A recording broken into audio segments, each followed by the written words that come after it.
Hello students, कैसे हैं आप सब।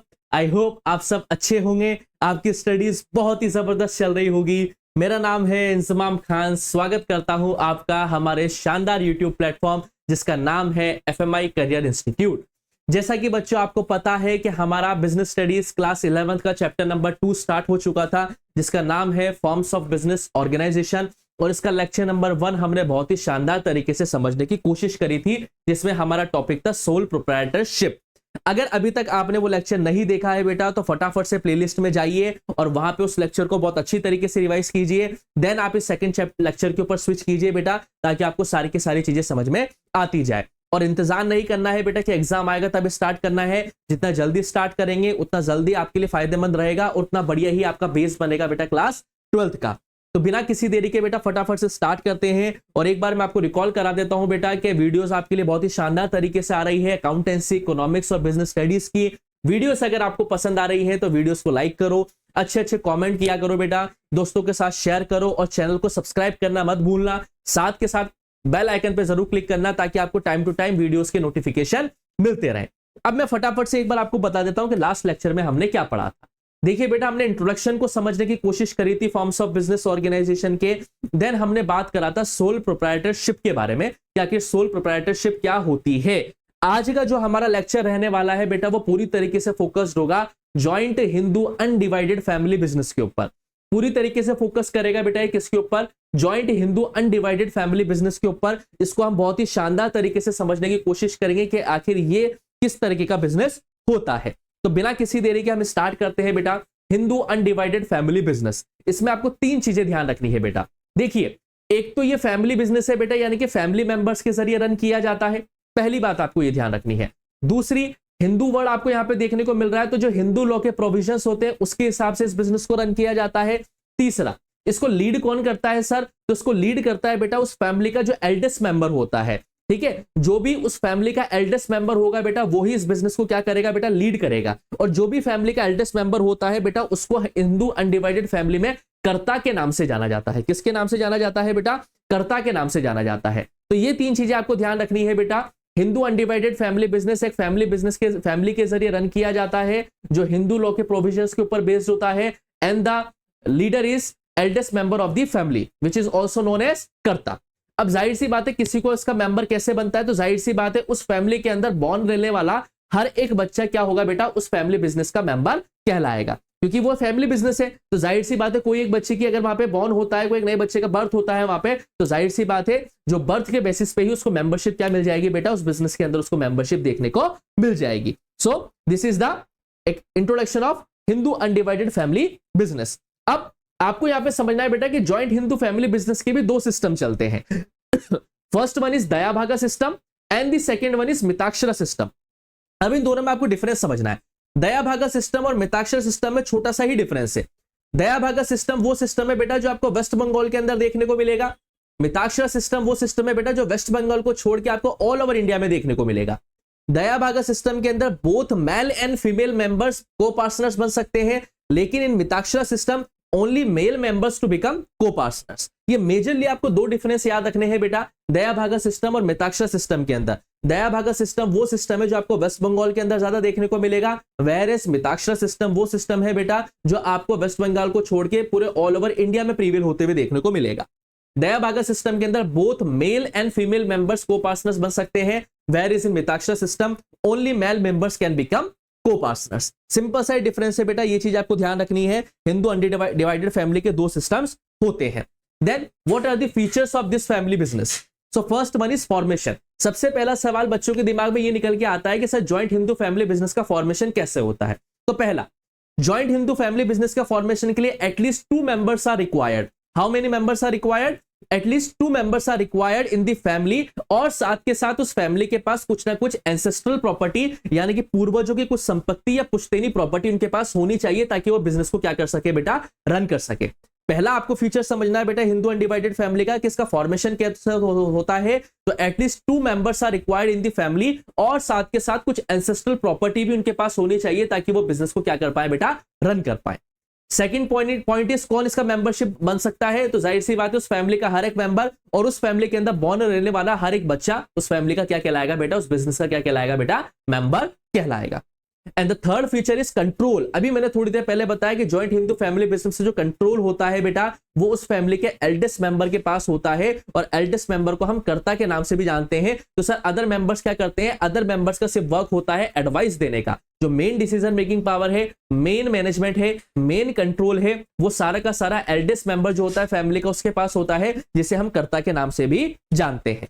अब यहां पे आपको समझना है बेटा लायबिलिटी, ध्यान रखना है बेटा, जिसके पास डिसीजन मेकिंग पावर होती है, जिसके पास मैनेजमेंट और कंट्रोल होता है, उसके पास लायबिलिटी यानी कि जिम्मेदारी भी ज्यादा आती है।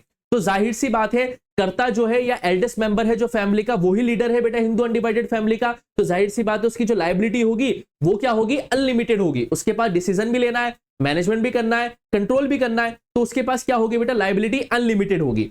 वेयरएज जो अदर मेंबर्स है बेटा जॉइंट हिंदू फैमिली बिजनेस के, उनकी लायबिलिटी क्या होगी बेटा, लिमिटेड होगी। ये बहुत अच्छी तरीके से समझना है कि कर्ता की जो जिम्मेदारी होती है वो अनलिमिटेड होती है, वेयरएज जो अदर मेंबर्स है उनकी जो जिम्मेदारी होती है बेटा वो लिमिटेड होती है।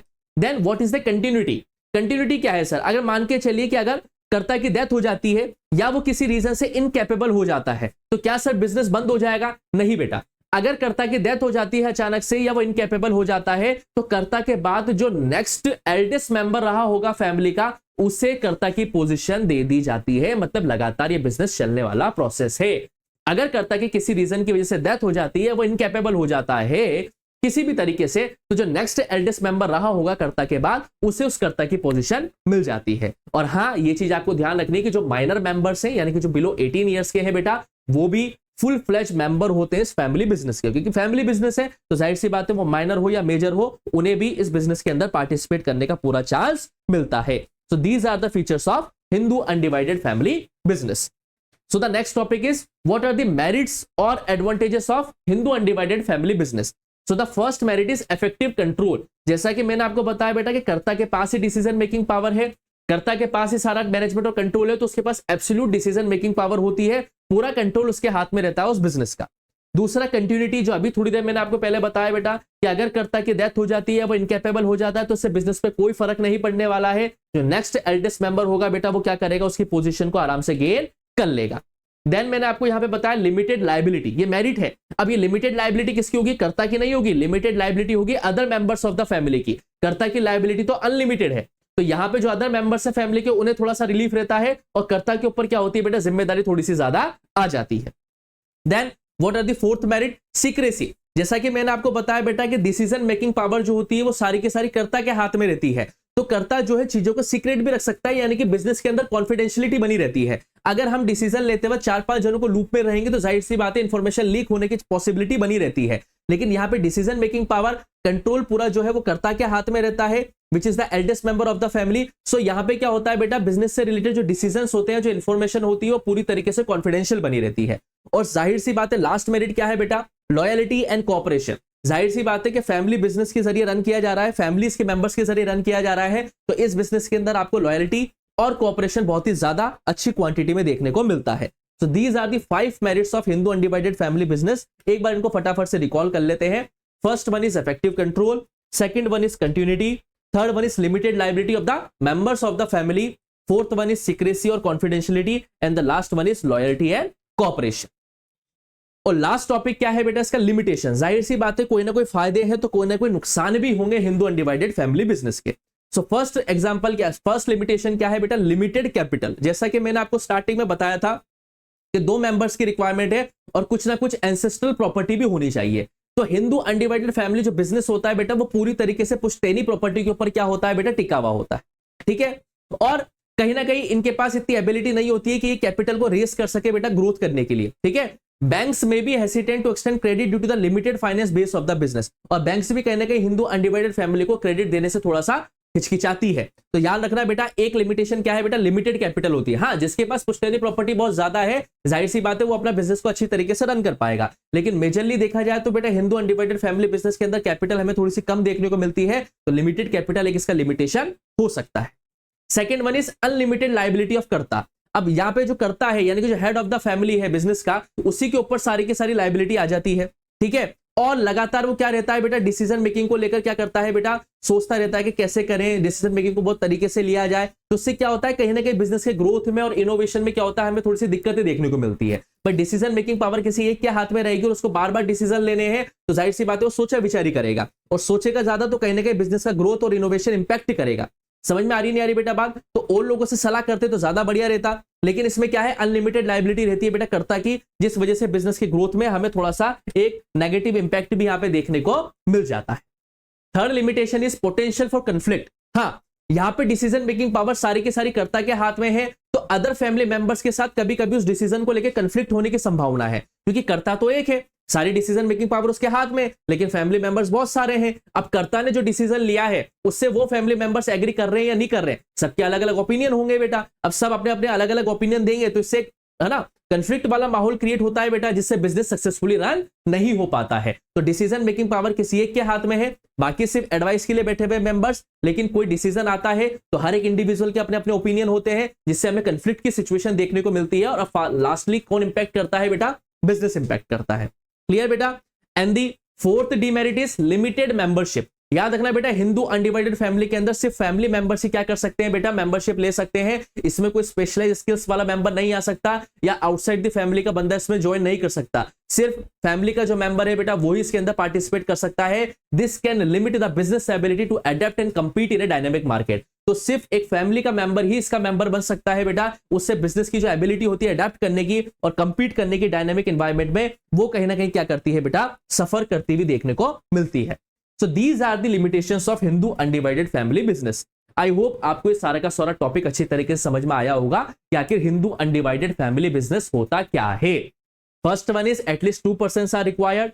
कुछ एंसेस्ट्रल प्रॉपर्टी होनी चाहिए, हिंदू लॉ के प्रोविजंस के ऊपर बेस्ड होता है बेटा ये। इस चीज को आपको बहुत अच्छी तरीके से समझना है यहाँ पे। तो आई होप बेटा आपको ये लेक्चर समझ में आया होगा। कोई भी दिक्कत होती है बेटा तो कमेंट सेक्शन में अपने सवालों को छोड़ दिया करो। वीडियोस पसंद आ रही है तो अच्छे अच्छे कमेंट करो, दोस्तों के साथ शेयर करो, वीडियोस को लाइक करो, ताकि हमें भी मोटिवेशन मिलता रहे बेटा। और ऐसे ही शानदार वीडियोस आपके लिए आती रहेगी। बस आपको FMI करियर इंस्टीट्यूट चैनल से जुड़े रहना है और फटाफट से बेल आइकन पर क्लिक कर लेना, ताकि आपको सभी वीडियोस के नोटिफिकेशंस टाइम टू टाइम मिलते रहे। जल्दी ही मिलूंगा बेटा आपसे नेक्स्ट वीडियो में चैप्टर के। तब तक के लिए आप लोग पढ़ते रहिए, मस्त रहिए। Thank you, bye bye.